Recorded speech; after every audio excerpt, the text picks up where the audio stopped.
मन रे कौन कुमत तै लीनी, पर दारा निंदिया रस रचियो, राम भगत नह कीनी। नौवें पातशाह साहिब श्री गुरु तेग बहादुर महाराज जी दी पावन रसना तो उचारण किया होया पावन शब्द है। सतगुरु जी ने मत की गल की है, क्योंकि गुरसिख रोज गुरु कोल आके अरदास करदा है, चंगी मत दी दात मंगदा है। क्योंकि आपां ये शब्द अरदास विच रोज दोहराने हाँ, सिखां दा मन नीवा मत उच्ची, मत दा राखा आप वाहिगुरू। ते साडे जीवन दा मनोरथ भी यही है, अपनी मत दा त्याग करके गुरु दी मत नूं धारण करना। जो गुरु दी मत है उहदे धारनी बनना। क्योंकि जदों तक मन दी जो मत है उहदे पिछे तुरांगे ते फिर जो आत्मक आनंद, जो आत्मक सुख असी मानना है वो नहीं मान सकते।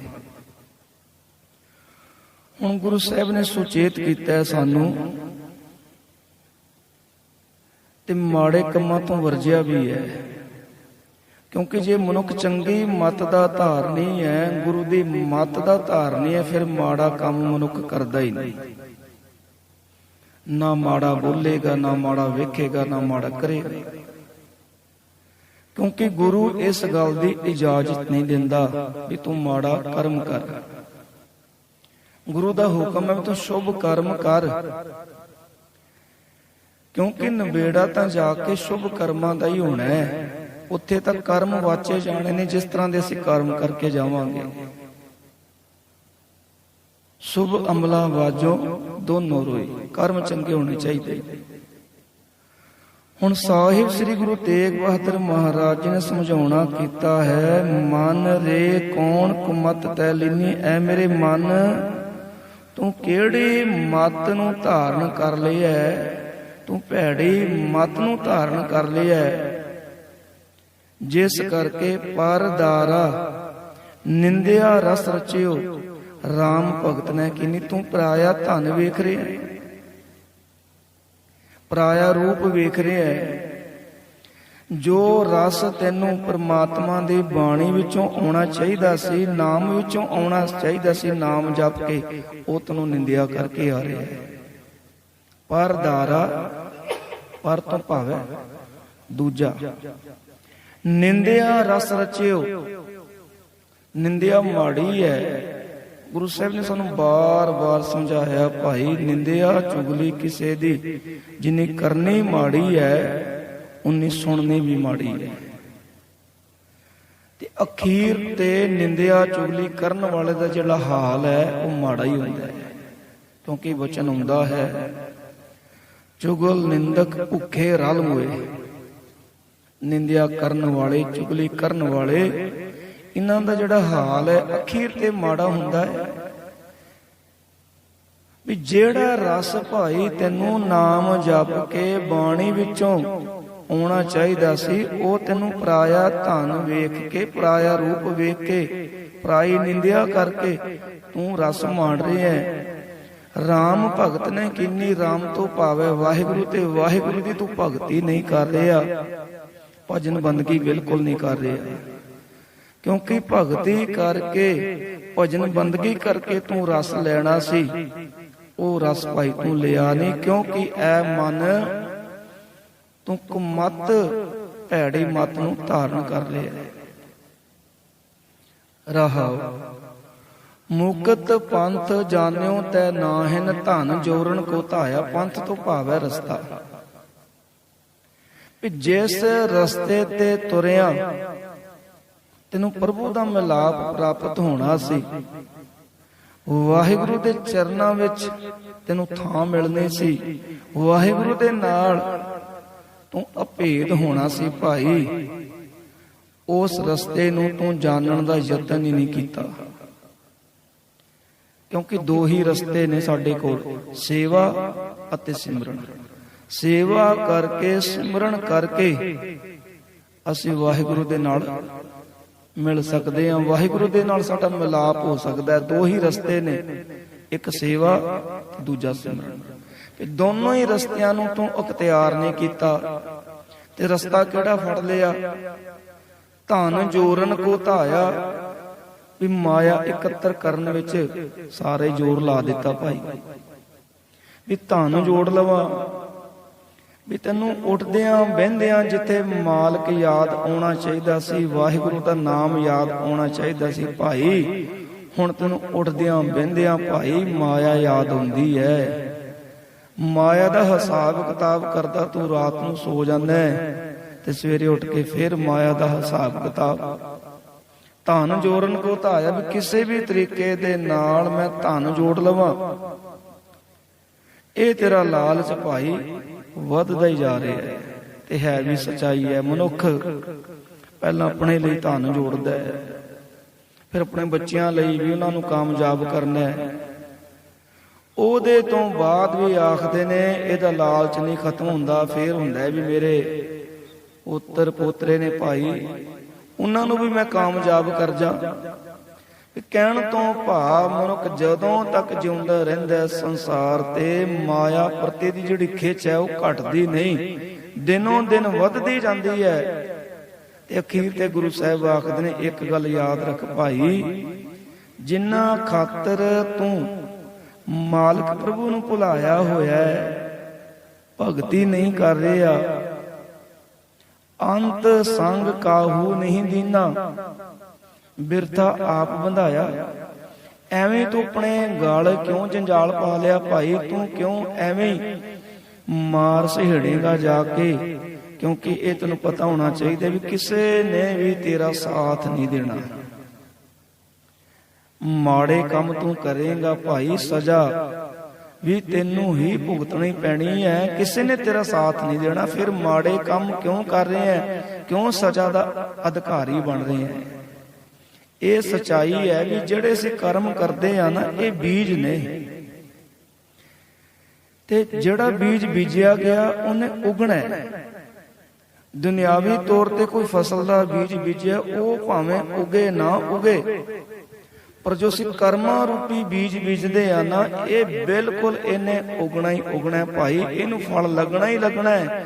ਉਹ ਫਲ ਤੈਨੂੰ ਭਾਈ ਖਾਣਾ ਪਵੇਗਾ। ਚੰਗਾ ਬੀਜ ਬੀਜੇਗਾ, ਚੰਗੇ ਫਲ ਦੀ ਪ੍ਰਾਪਤੀ ਹੈ। ਮਾੜਾ ਬੀਜ ਬੀਜੇਗਾ, ਫਲ ਵੀ ਮਾੜਾ ਹੀ ਮਿਲੇਗਾ ਭਾਈ। ਗੁਰੂ ਸਾਹਿਬ ਆਖਦੇ ਨੇ ਐਸੇ ਕੰਮ ਨਾ ਕਰ, ਐਸੇ ਬੀਜ ਨਾ ਬੀਜ ਜਿਹੜਾ ਤੈਨੂੰ ਫਲ ਖਾਣਾ ਔਖਾ ਹੋ ਜੇ, ਇਹ ਤੇਰੇ ਕੋਲ ਖਾਧਾ ਨਾ ਜਾਏ ਫਿਰ।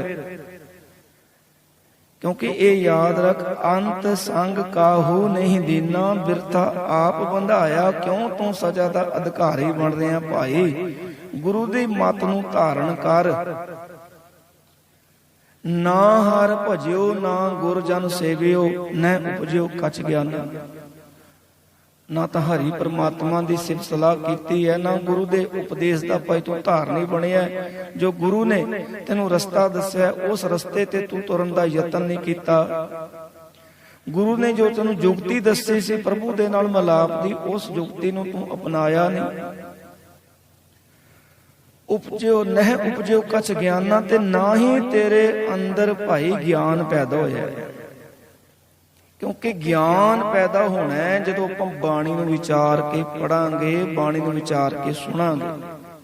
ਜਿਵੇਂ ਹੁਣ ਵਿਚਾਰ ਚੱਲ ਰਹੀ ਹੈ, ਗੁਰੂ ਸਾਹਿਬ ਨੇ ਸਾਨੂੰ ਸਮਝਾ ਦਿੱਤਾ ਹੈ ਨਾ ਭਾਈ, ਕਿਸੇ ਨੇ ਤੇਰਾ ਸਾਥ ਨਹੀਂ ਦੇਣਾ, ਇਹ ਗੁਰੂ ਦੀ ਵਿਚਾਰ ਹੈ। ਅੰਤ ਸੰਗ ਕਾਹੂ ਨਹੀਂ ਦੀਨਾ, ਬਿਰਥਾ ਆਪ ਬੰਧਾਇਆ, ਵੀ ਤੈਨੂੰ ਸਜ਼ਾ ਮਿਲੇਗੀ ਭਾਈ ਜਾ ਕੇ।